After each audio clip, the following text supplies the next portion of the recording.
we are actually in service of the people and the communities that we create. We forget that in the shroud of deliverables and all the other things. Hi, everyone. I'm Amy Devers, and this is Clever. Today, I'm talking to interior designer Kia Weatherspoon. Kia is a force of nature and has spent the last 15 years defying every design stereotype. She's specifically challenging the notion that interior design spaces are a luxury reserved for only a select few, rather than something that should be regarded as a standard necessity for all. She founded her studio Determined by Design over 10 years ago based on her practice of design equity, and has since become the go-to for interior design in economically challenged communities. The ripple effect of her work is prompting housing developers, agencies, and industry partners in these communities to take notice and to do better. As an advocate and educator in business leadership, equity, and diversity, Kia has been recognized as a hip designer for good by Interior Design Magazine, a part of the Washington Business Journal's 40 Under 40 class.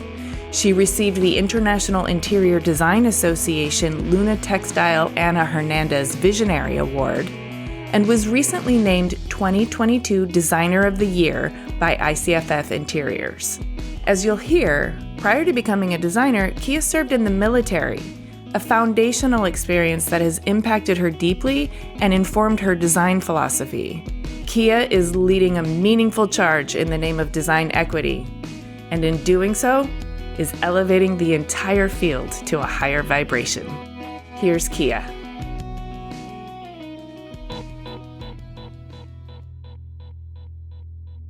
My name is Kia Weatherspoon.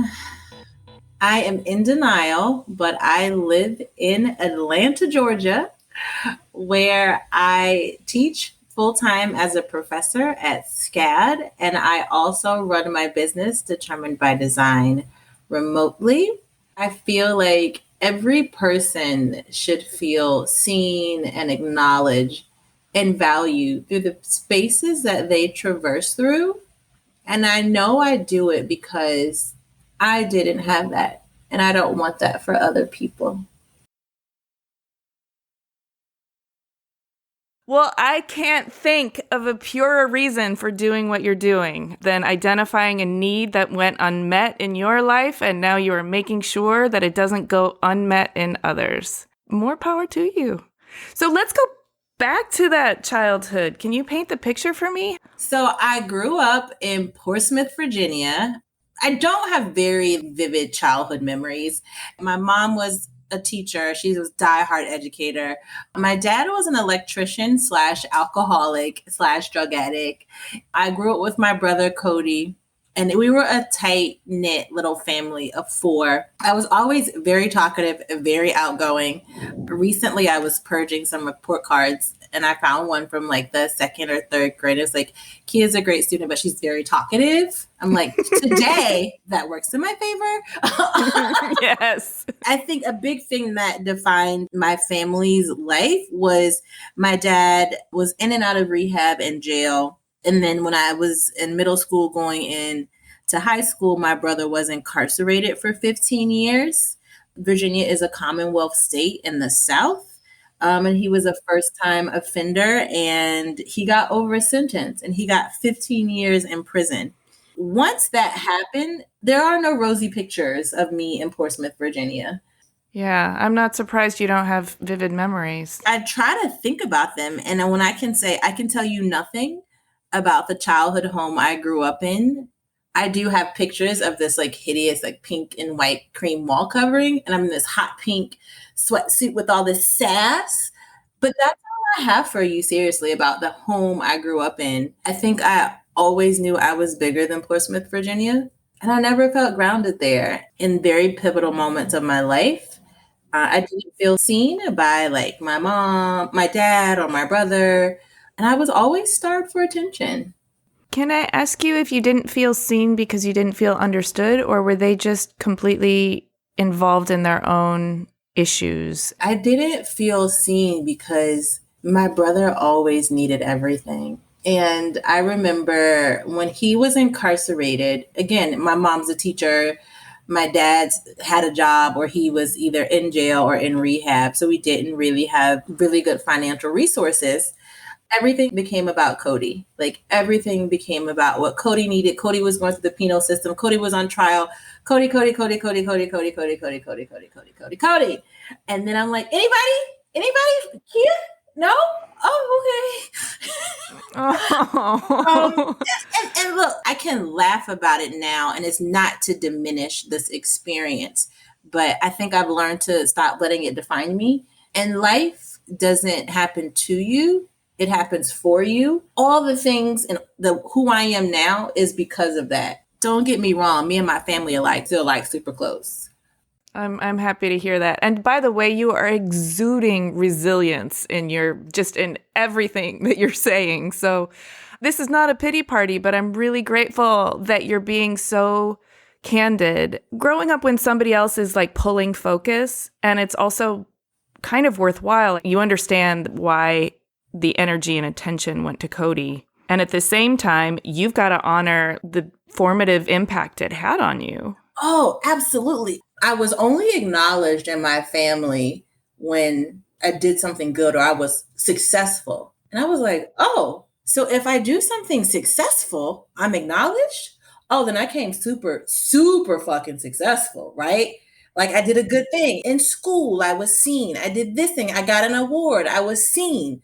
So it became this narrative: do the thing, then you'll be seen. Get the award, then you'll be seen. And now I got all the awards, honey. I know. I was researching you. I was like, I can't say all these in the intro. It'll be like 20 minutes long. Yeah. But there was a point where I had to like gut check later on in life. How much validation do I really need from external things? An award, a recognition, success. I really had to learn to validate and see myself in ways that no one else did.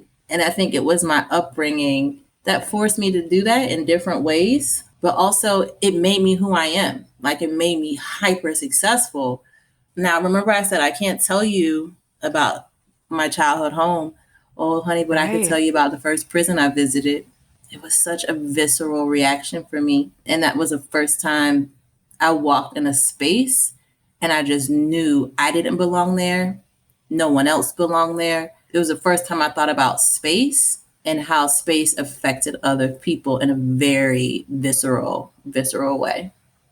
Can I ask you to unpack that a little bit? I've never been in a prison. I've seen them on TV, and I don't know how realistic that is, but I can understand they are, for the most part, designed to cage people, not to rehabilitate them, not to comfort them. And I mean, I think there's inherent flaws in that methodology for so many reasons. But can you describe just how undignified the whole experience was? The first thing is, depending on where your loved one is, you drive sometimes 8 to 12 hours. You stay at a crappy comfort inn in the middle of nowhere.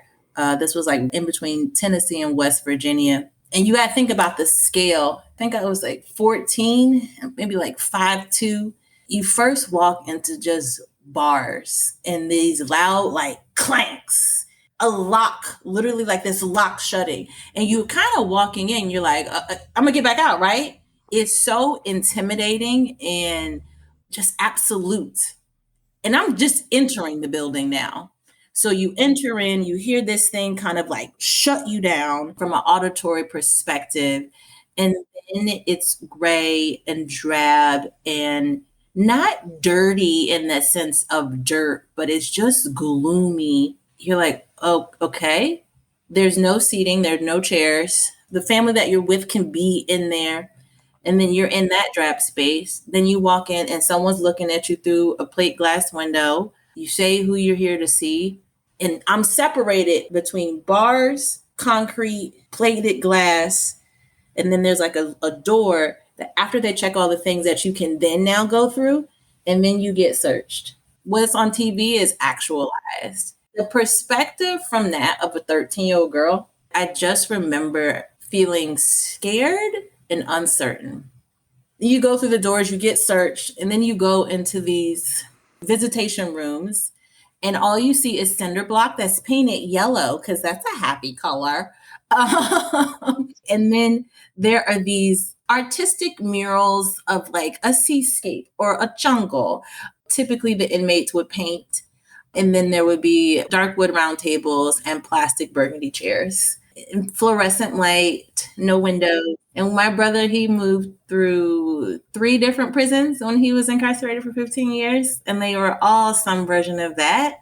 And I remember I used to get so angry with him because we'd have to drive 8 hours. And every visit, I was angry with him. That I approached every prison with anger. You approach these visits with anger. So as someone who's, hasn't had the opportunity to emotionally mature yet, you're only 13, that's a natural response. But at a time when the family is fractured, anything to make the visiting experience more kind and compassionate seems like it would do wonders for everyone involved. Oh, absolutely. At 13, I was angry. Then it went from how I felt to just, you look around the room, and my brother, he didn't have any kids at the time, but you look around the room and you would see kids playing with their father or their grandfather. And I would start to think like, oh man, that sucks for them.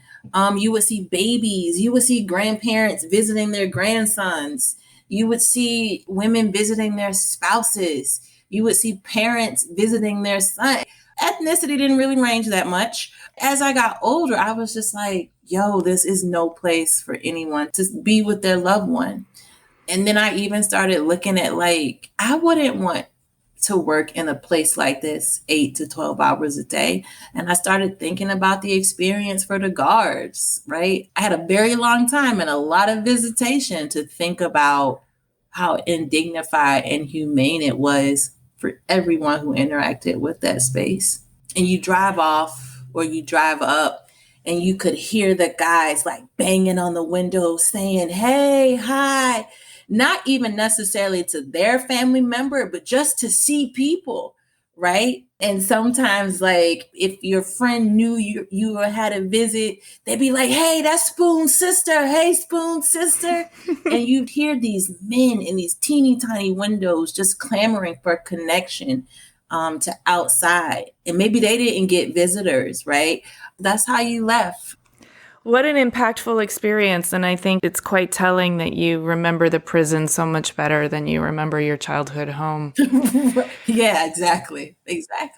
You kind of painted a picture of teenage angst that involved like hyper achievement coupled with anger and prison visits. Yeah, absolutely.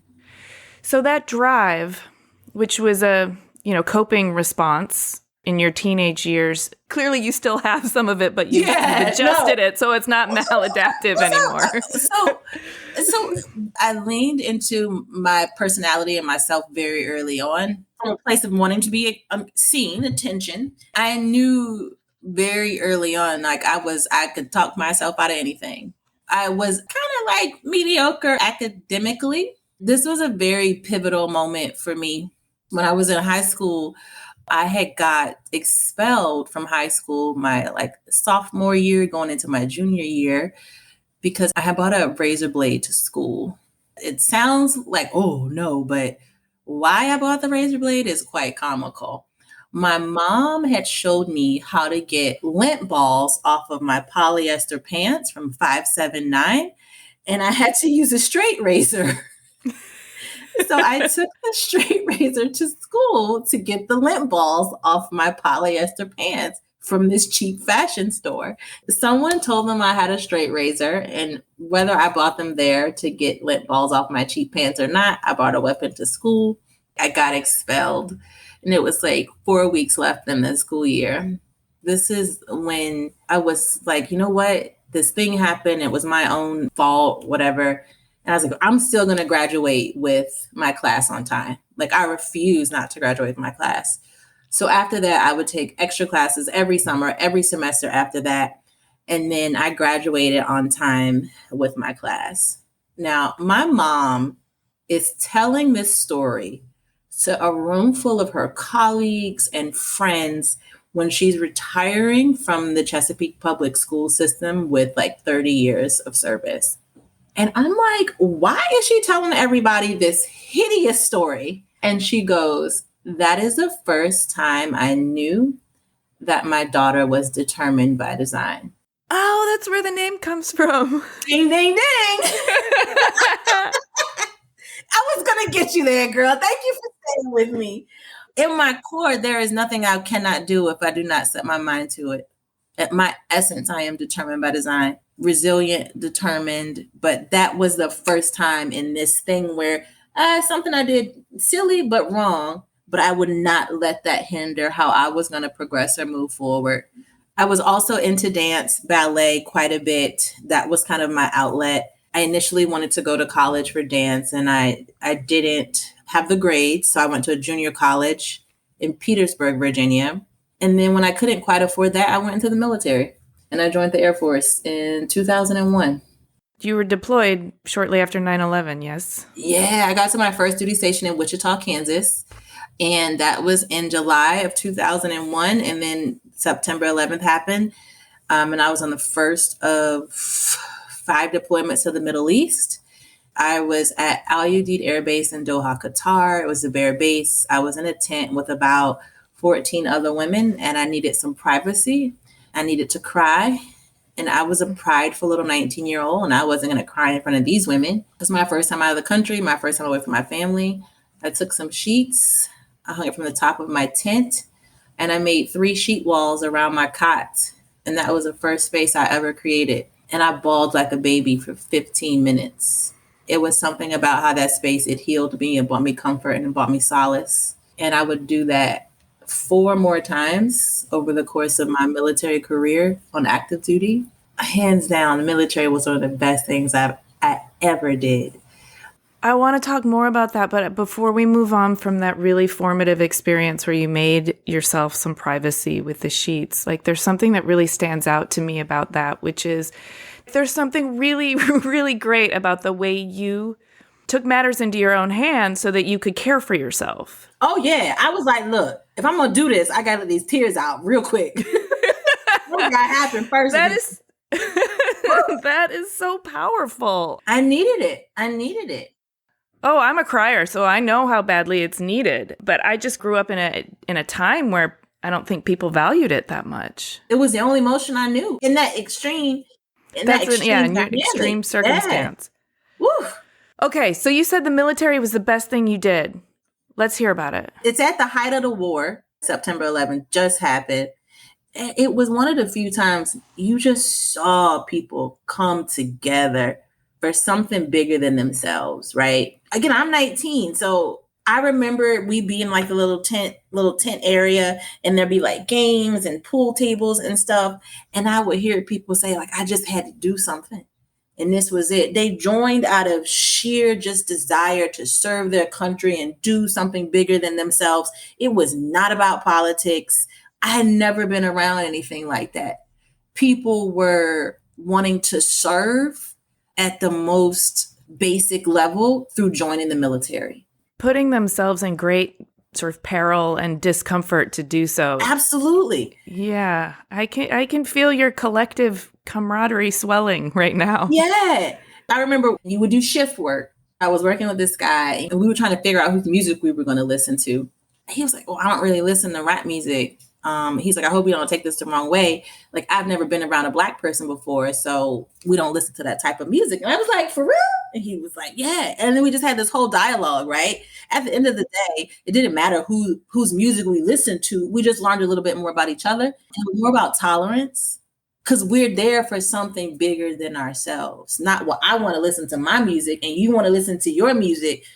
Right. It's not a situation like college where you're sort of scanning and choosing your friends based on similar things that you like or your interests. It's more like our bigger interest is serving the country. Yeah. What are our little differences? Because that's going to make this interesting, right? If we can get to know each other.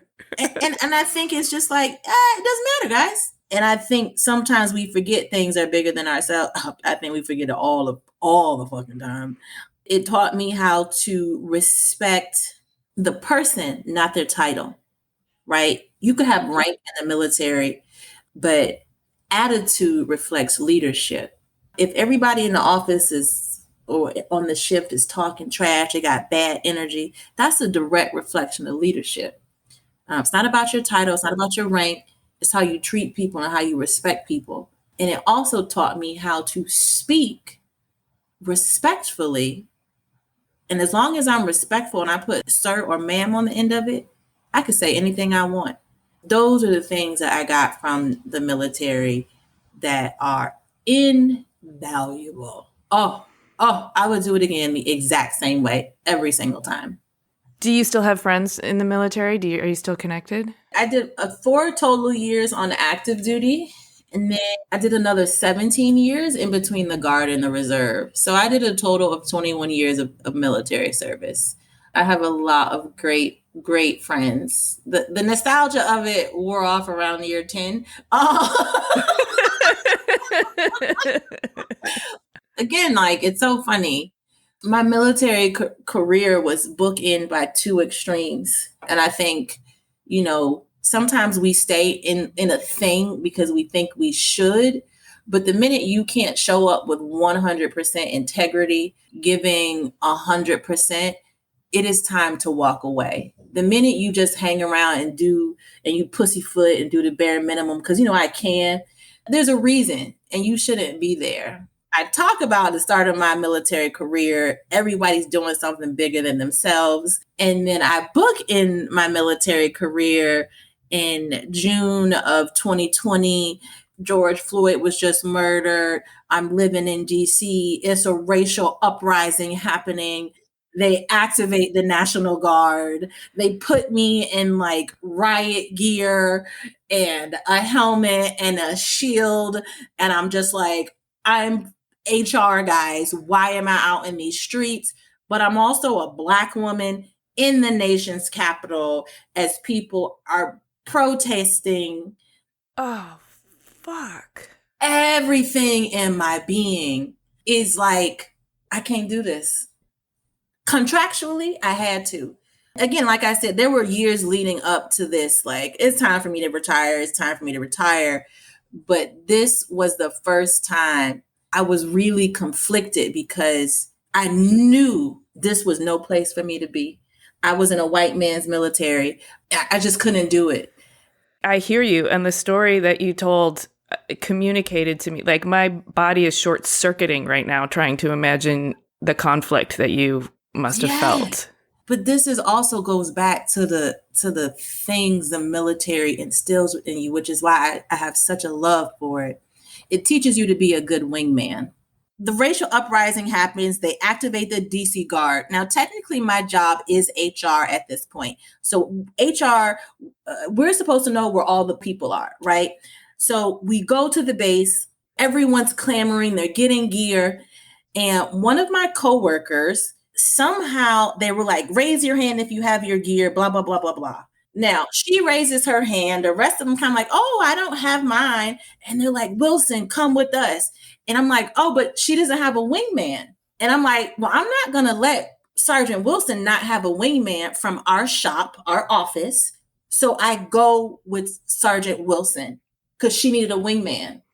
And then she and I were the only people from our shop who were directly on the street in the riot gear. Everyone else quasi got out of it, but because you always have to be a good wingman, she and I were in those streets for 12 and 18-hour days at the height of all that madness going on.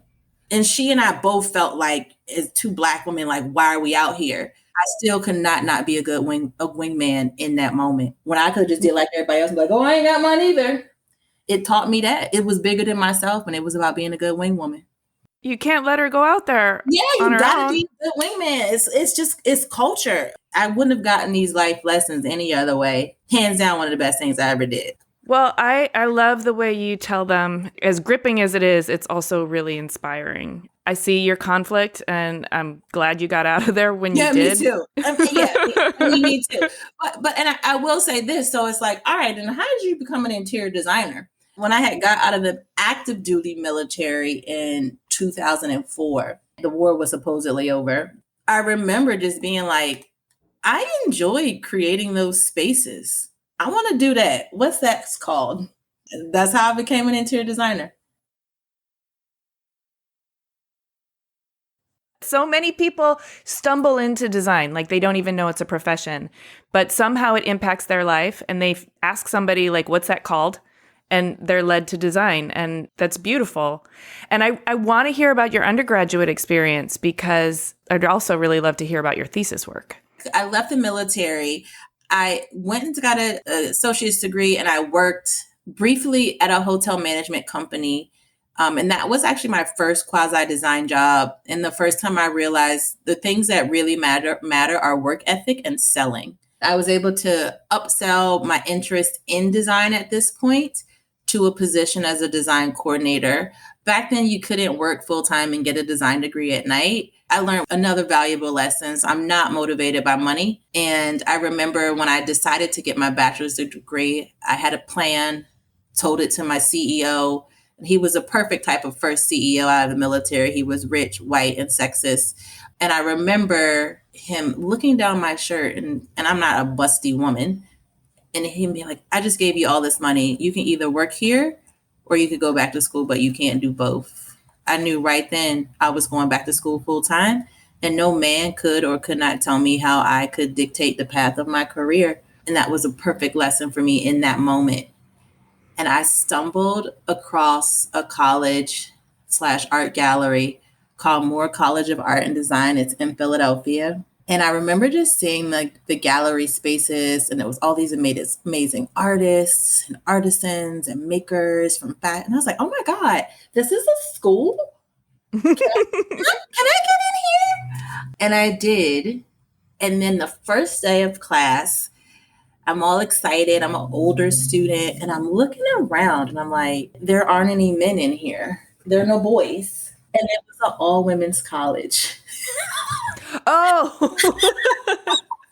And I was just like, okay. And when I say it was I'm going to get emotional talking about it. It was the best thing I could have ever experienced. I had never been in a more supportive, encouraging environment ever in my life than being at this small women's college in the center of Philadelphia. It was glorious. It sounds like a garden oasis in the middle of like it literally is brutal patriarchy. It was just talent on talent.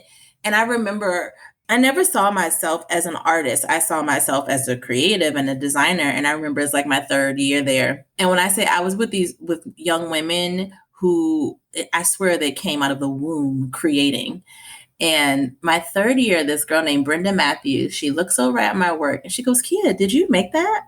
I was like, yeah. And she's like, you've gotten so much better. I was like, I know, right?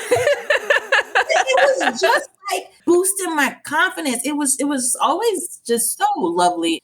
They poured into me in a way that no one else really had. My undergraduate thesis, a full circle moment, is all my classmates wanted to do hotels. One girl was doing like a cruise ship for Disney, a boutique retail space. And I was like, actually, I want to do a prison facility for 75 men. And that was my undergraduate thesis. And everyone was like, a prison? I was like, yep, that was what I did. And I wanted to pay homage to my brother through this new creative career path that I was on. And were you able to sort of reimagine a space of incarceration that was also like... Absolutely. I remember the way I had space planned it, the concept was a part of like Newton's law of motion, that an object stays at rest until something pushes it forward. So this facility was all about rehabilitation and forward motion. And even the way I space planned it, no one ever moved in a backwards motion or went in a circle, because when you think about circularity in the prison system, it's really translate to recidivism. So I never want these men to move in a backwards motion. They always moved in a forward motion. The way the kids came into the space, there were these soft lounge and seating. There was this huge natural skylight. There was soft seating in the common area in the men's rooms. I did this custom Korean desk bed combination with these curved soft edges in the actual cells, in this soft blue navy color. We had carpet tile. because my rationale was if I put them in a soft chair, but they're still separated from society, what is the punishment? And if you put people in a box, a caged box, how do you think they will come out? The punishment is imprisonment, but we don't have to dehumanize them while they're in Yes, there. yes, absolutely. And I think we forget that people who commit crimes, they commit crimes because of mental health, home environment, lack of education, and lack of opportunity. And I got so much pushback in my critique. Well, what if it was a murderer? And what if it was this? And 60% of people who recidivate are nonviolent offenders. It's not the murderer who was in jail for 20 plus some years. It was really about humanizing people and wanting to rehabilitate them. And the prison that I designed became the thing that pushed them in a forward motion out into society. I mean, it sounds like you're very clearly identifying your goals, your values, why you're in this, what the power of design can be. Now you have to go and get a job and work. You've already been harassed by a rich, sexist shirt looker downer. Yeah. So like you probably are like, that's not for me. So what are your first few steps into the professional world, like as you are charting your own course? Well, now, our industry, what is the sexy thing to do? Everybody wants to do hospitality. Hospitality and boutique hotels.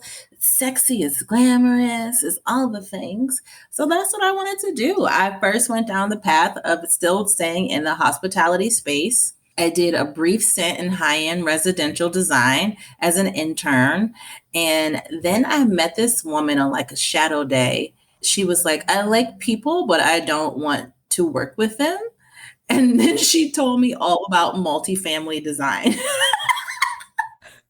And she was like, we don't work with individual homeowners, but we did get to create homes for multiple people. And that's how I transitioned from hospitality to multifamily design. So multifamily design, you're working with the developer. You're not working with the owners of the home who are known to be quite involved and fussy.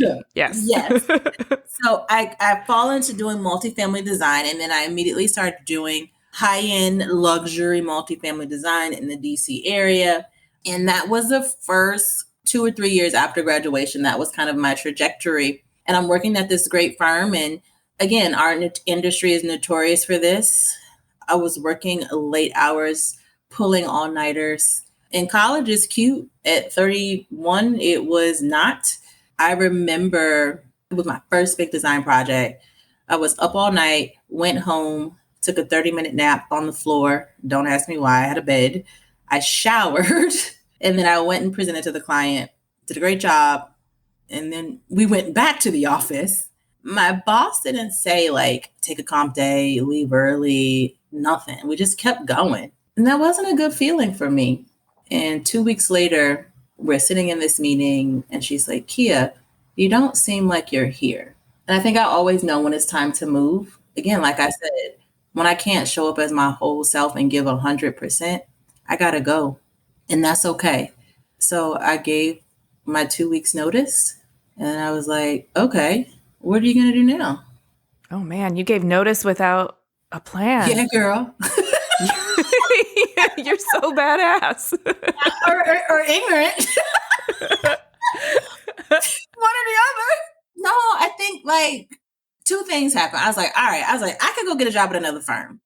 I was like, well, I want to go work somewhere where they have leadership that looks like me. And this is 2012 now. And I said, you know what? I'm going to start my own business. Just like that. Just like that. I said, I'm going to start my own business. And I have this comical video of me sitting in my car in the parking lot outside my job. Like, I just quit my job. I don't have no money. I don't know where my next rent check is coming from. I started my business. That day I quit and I decided to start a business in 2012. And I knew immediately it was going to be called Determined by Design. And that was it. Like granularly, what did that mean? Did you just like go home and open a laptop and that's your business? Okay, it meant like, all right, I'm going to do this business. What do I need to start a business? So I had a little Google search, because you take professional practice in college. Yes, you do. Yes. But it didn't talk about this part. So then I used the interwebs and figure out all the steps that I needed to take, how many of those steps I could take that required no money and could get free resources from the city. And then when the resource wasn't free, I would sometimes not pay my student loan bill for the month to pay the $600 to do my LLC application. Yeah. Okay. So prioritizing and getting scrappy with your resources and stretching. Did you have collaborators? It's just me. Your fortitude is impressive. In the military, they tell you this thing like, no one is going to want more for your career than you. No one is going to be a better advocate for you than you. I say all the time, I am my own hero. And as a woman, right, you know, you win the awards and you're supposed to say, oh, I'm so humbled. And then they ask the question, who was your mentor? Me, motherfucker, it was me. And I say that because this is where those childhood triggers would come into play. I remember early on in my career when I started my business, right? Because I knew nothing. And I'm like reaching out to people like, hey, you're fancy in industry or industry adjacent. Can I meet with you for coffee? I just want to learn your story. Ooh, honey, when I say they would not respond to me, and I'm pretty persistent, I would email them like 5 and 6 and 7 times, not asking them for a job. That same little girl who's wanting some acknowledgement, and I heard nothing from them. No response. Now, this one I get a little petty, and I've worked through it with my therapist. Years later, one of those women reached out to me on LinkedIn. I was like, oh my God, I heard about you. We should connect. I was like, actually, we should not, because back in 2012, bitch, you ignored me. But it was just me, Amy. No, it was me who figured it out every step of the way. And in all seriousness, I don't have no job, so I need some money. So the first thing I did was like, how do you get a client? This woman reached out to me about doing a nonprofit project for this organization called Room to Rebloom. And they created healing home environments for domestic violence survivors. They were a new nonprofit organization, and they were doing transitional housing. Again, multifamily, right? Multiple units, corridors, common areas. I said, oh my God, I will provide pro bono design services. I have a new business with no clients and no money, but let me do free work. Oh, but I can see why you couldn't say no, because this is already right up your alley in terms of like creating healing spaces. The universe will show you exactly what you need. You got to be patient. I go to the building. It's 12 women, 32 kids. I'm like overexcited. And they're like, first of all, girl, calm down. And then they say to me, we don't need interior design services. That's not what we need right here. There was this gut check moment where, one, I calmed down. And two, it was a moment to just realize, like, I've been there where I didn't realize how much my space could impact and change my life. You don't know what you don't know. It ended up going from we don't need this to, for me, engaging with them in the design process, not for them. That's a very clear designation I like to make. I designed with them. And one of the things that I loved was that none of these women could tell me what they needed, but they could always tell me what the other woman needed. She has teenagers, so she needs this. She has a newborn, so she needs this. And that was just really powerful, how collectively they knew what their neighbors' needs were. Because collectively, we're socialized to look out for other people's needs and to deny our own. And it went from we don't need this to, man, I thought this was stuff I could only see on TV. And then this is the kicker for me. There were two moments. One was like, is this something I could do one day? And I was like, yeah, you can. Sometimes with our industry, like it's all about the big glossy reveal and the pretty picture. And we had that. We had those moments. And when we did the reveal, this woman came up to me and she said, Miss Kia, when I walked into this room, I realized change was possible for me. Oh my God, Kia. I know. And I felt it in my soul. Right then I knew the people who need access to well-designed spaces the most, they don't know they don't have it. They don't know they need it. And they don't have an advocate. And I built my entire business around being that advocate. That's how I knew what the mission of Determined by Design was going to be. I knew right then the work that I was going to do. It was 12 women and 32 kids, and they all looked like me. They could be my sisters, my cousins, right? My aunts, my nephews, my nieces. My people needed access to elevated spaces. And this is what I tell people all the time about starting a business, right? And remember when I said that not being motivated by money, had I operated from a place of scarcity, like, oh, you start a business, I need money, I need money, I need money, I need money, I wouldn't have took that nonprofit project. Sometimes you have to assess what is the bigger opportunity. And sometimes that is not necessarily associated with a dollar value. Because that statement that woman made to me, I could never quantify that to a billable hour. It has to be about the work, not the money. And that's what we do at Determined by. We do the work, and I still make a lot of money though. Don't get it twisted. Good, good. You deserve comfort and security and also freedom. But what Determined by Design does, we focus on design equity, and that is creating elevated spaces for people, Black, Brown, Indigenous people in economically challenged communities. And that is what we do. We do affordable, transitional, supportive, senior housing. We design for the people. And in the last 10 years, you've racked up over 2,700 underrepresented families are living in design equity spaces. Wait. We just did a little data dump this over the holiday break. It's actually 4,000. 4,000? Hot damn. I was just like, oh, man, we did that. Well, and you've racked up a lot of industry awards and accolades along the way, which, I mean, does that make you feel seen a little bit, finally? No, because when the awards came, I had 7 years of just doing the work. So I earned the awards. I didn't need to be validated by them at this point. But the awards were secondary. We had did a project called Gerard Street Apartments, 25 units, 10 of them were for chronically homeless people. And I remember this man, he was like, I never thought I could live in a space like this. We did a project in Baltimore. We're bringing in the furniture. It's this beautiful Kellex sofa with this nice cream Arcom fabric. And we're bringing in the furniture. And they're like, is this furniture staying here? Is this furniture for us? Those are the awards. Capitol Vista, we have this beautiful picture of a Kadir Nelson print in the common area with this little girl called Sweet Liberty, a young Black boy in a Superman cape in the elevator lobby.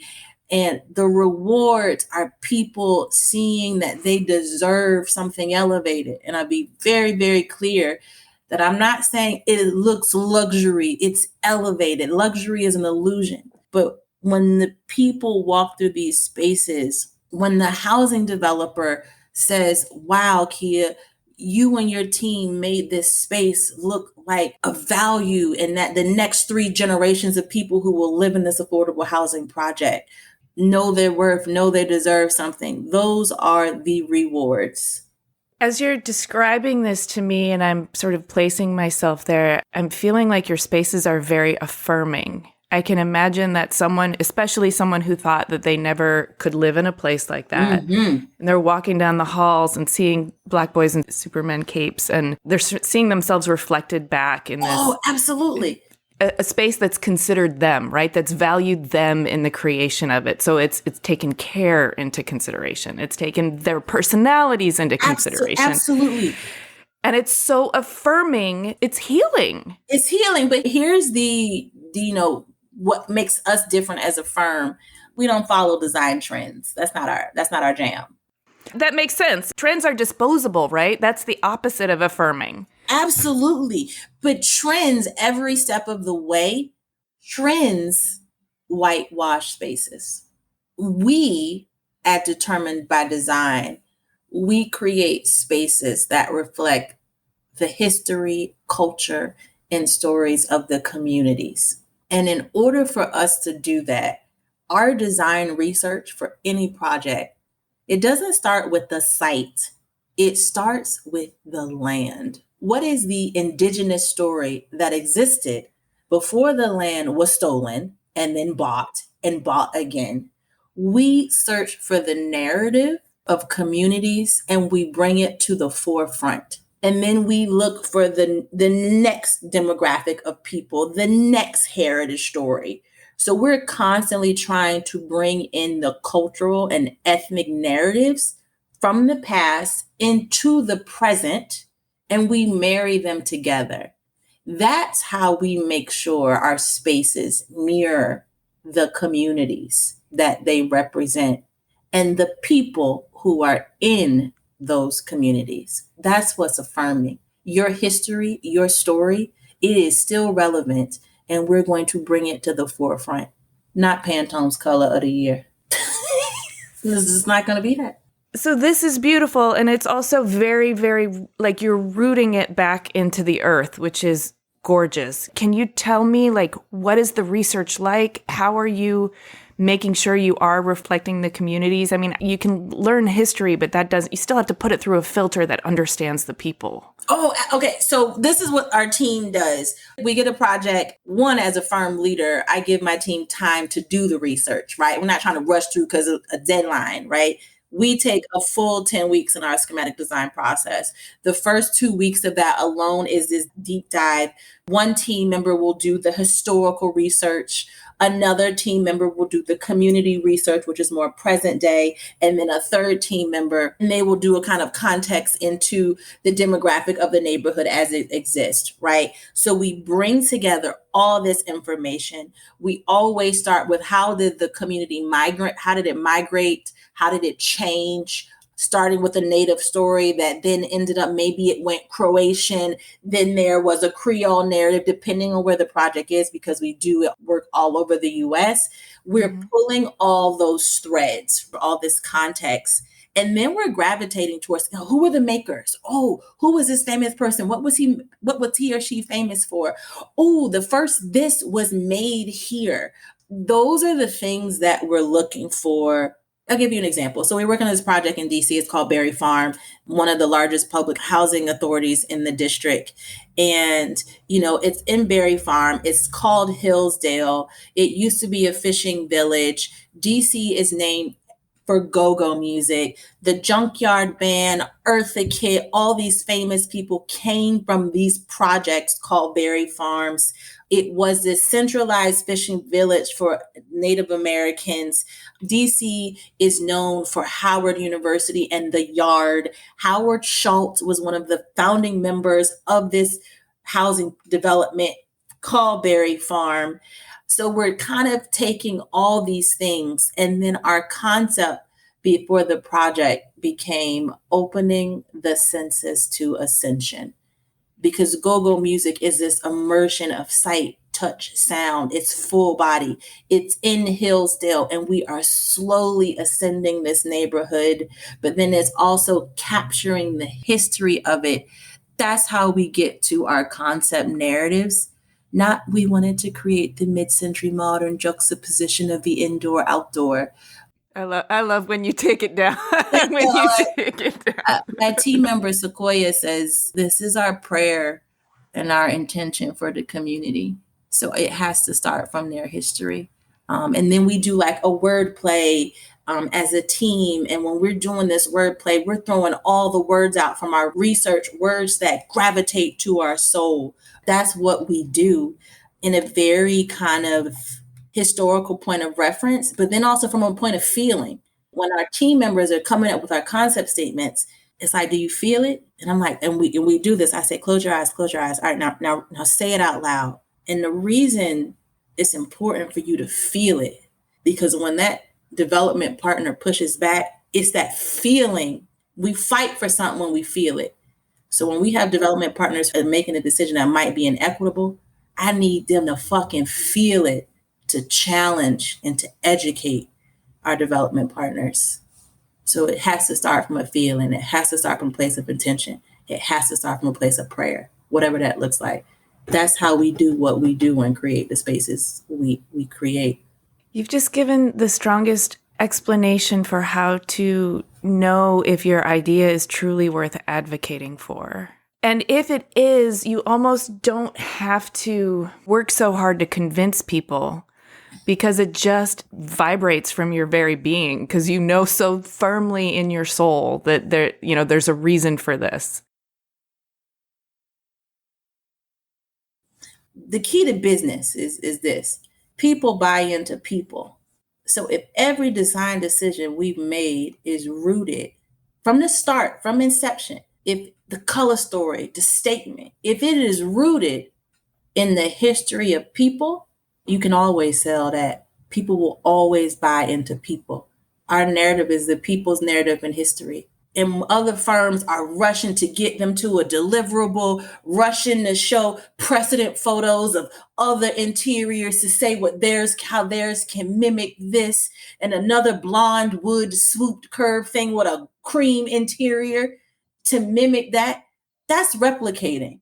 We're about the people's narrative, all the way down to our concept imagery. Our concept imagery is powerful, it's impactful, it's of nature, it's of fashion, it's of faces, it's dynamic, it's in your face. My team member Sequoia, she just presented a project, and our concept was conjuring ripe heirlooms.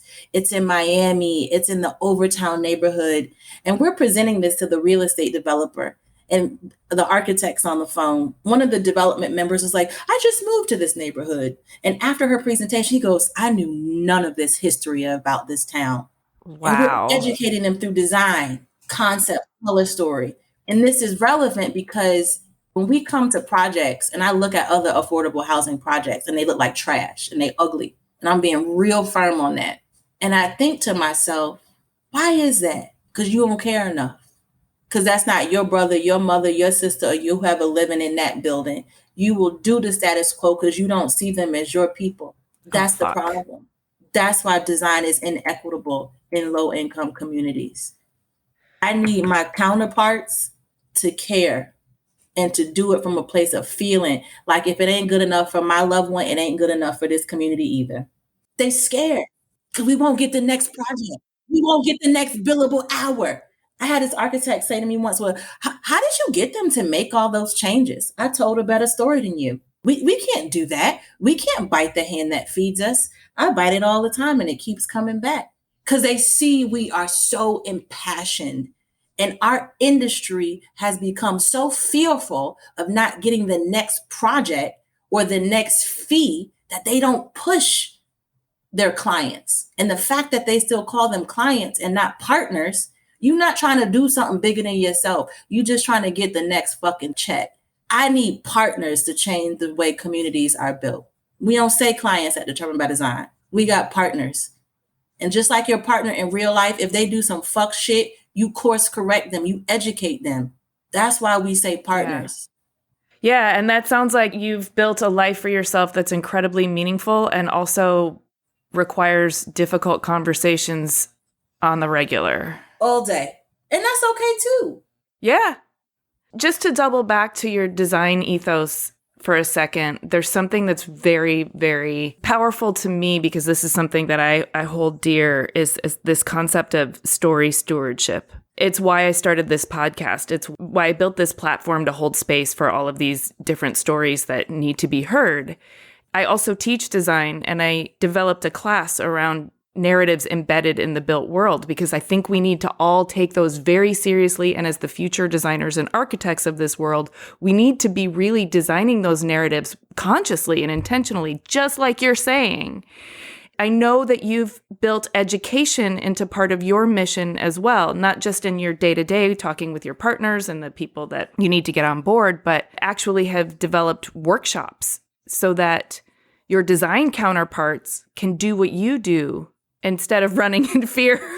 Yeah, absolutely. Absolutely. So can you talk to me about that education piece for a second? Yeah, so literally I offer workshops to other firms, to community organizations, academic institutions, and I literally teach them how to do our concept development process.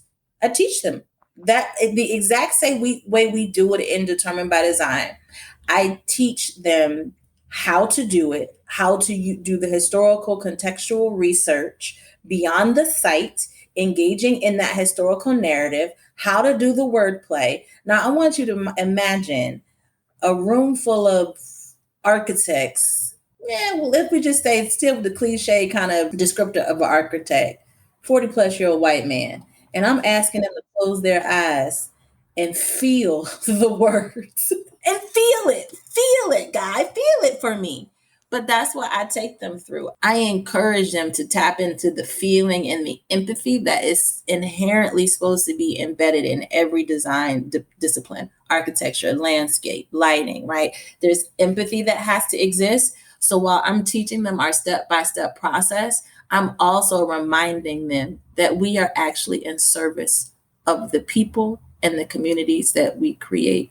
And I think we forget that. We forget that in the shroud of deliverables and all the other things. But that is what these workshops are. Well, I'm so happy to hear that that's part of what you offer, because I really like to see your philosophy scale and really percolate out through the whole design industry. I think we should all be designing from the perspective of caring and people first. The biggest misconception is people go like, I say, equity, affordable housing, low income communities. And they go, oh my God, are you a nonprofit? No, bro, I'm a very profitable business. Like, both don't have to be like mutually exclusive. I'm profitable because I lead with prioritizing the people I serve. I'm profitable because I lead with prioritizing my team members, right? And their well-being and their mental health. I'm profitable because I prioritize people. I'm profitable because I have great relationship with my development partners. I push them. That is why I'm profitable. And we do great, beautiful, beautiful, beautiful work. Our work is beautiful because it's rooted in the history of people, period. I love it. So I want to ask you some personal questions. I know we talked a lot about already. We got into your childhood and all of that. But now that you're a profitable, grown woman with like so many awards that we can't list them all, and you got 10 plus years of Determined by Design and 4,000, underrepresented families being served. So clearly you have enough to be proud of. Do you feel it? Do you let yourself feel really proud of yourself? Recently, yes. Did you have to teach yourself to do that? Yes, I did. I had to really just realize, like, I don't always have to keep chasing the next thing. And then what's next? This. And it's just like, just take one and be like, man, I did that. A C student from Portsmouth, Virginia built $1 million business. That's enough. That's it. I would probably say in the past 2 years, and I love teaching. And it took the result of me going into academia full time, forced me to realize it's been very, very toxic for a lot of reasons. That forced me to realize I've done enough. I don't have to do anything else. I will, but it has to feel good. But I'm very proud of what I've built and what I've accomplished. Let me tell you why I love that question. Because, not my words, others. Now I'm a design thought leader. And at the end of the day, I'm just Kia. I'm human. I struggle with some of the same things that I don't want to be put on a pedestal, because then everyone will be like, I want to be like, no, be like you. I'm successful because I show up as myself. That's the success. Like, I don't have some heady design story. My grandmother was a designer and she did custom. No shade to anybody else's story, but mine's a little more raw than that. Your story is enough for you to be your version of great. You don't need to be like me. The world don't need two Kias. Jesus. Just you is enough. Just you is enough. I don't want to be this person on a pedestal. I'm approachable. I take calls from people because I remember when no one would take my calls. I got a beast of a work ethic and an unwavering desire to make everybody feel seen. That's about it. That is enough, because those are the most important things. Yeah, that's it. That's it. Thank you for being so candid, for sharing so much, and so much spirit. Your design ethos comes through also in your delivery, in your embodied performance of what you do. You make us feel it. And you're a very powerful storyteller in that way. And when I say storyteller, I don't just mean your words. I mean the way you design and the way you hold space for story and honor story and educate the importance of story. Thank you. I appreciate that. I really do. We've created this thing like, well, you can have feelings in the workplace and whatever, but yeah. I think if we felt the things more, we would fight for others in a different type of way. It's all right to get excited. It's all right to like, oh my, loud and like, it's okay because that means you feeling something. Like you excited about life and the thing that you're doing. Like you don't gotta be all reserved, and it's just like, no, feel it, have fun, be passionate about it, be excited. No shade to our industry, but all this stuffiness and elitism and soft spoke is like, that's bullshit, yo. Who are you? Who are you? People want to see who you are. I'm successful because people like me because they see me. There's no airs, there's no cut cards, colorful language and all. It's me. That's the secret to success. As ABC after school special as it is, show up as you, yo, and have fun and feel it. Please feel it. I just can't thank you enough. I'm so invigorated right now. I've cried, I've laughed, I've reconnected to my passion. You're the best. Thank you, Kia. Thank you for having me. I appreciate you. I really do. I really do. This was a great conversation. I think I needed to have this conversation too. So thank you. Hey, thanks so much for listening. For a transcript of this episode and more about Kia, including images of her work and a bonus Q&A, head to cleverpodcast.com. If you can think of 3 people who would be inspired by Clever, please tell them. It really helps us out when you share Clever with your friends. You can listen to Clever on any of the podcast apps. Please do hit the follow or subscribe button in your app of choice so our new episodes will turn up in your feed. We'd love to hear from you on LinkedIn, Instagram, and Twitter. You can find us at Clever Podcast, and you can find me at Amy Devers. Please stay tuned for upcoming announcements and bonus content. You can subscribe to our newsletter at cleverpodcast.com to make sure you don't miss anything. Clever is hosted and produced by me, Amy Devers, with editing by Rich Straffolino, production assistance from Ilana Nevins and Anushka Stefan, and music by L1011.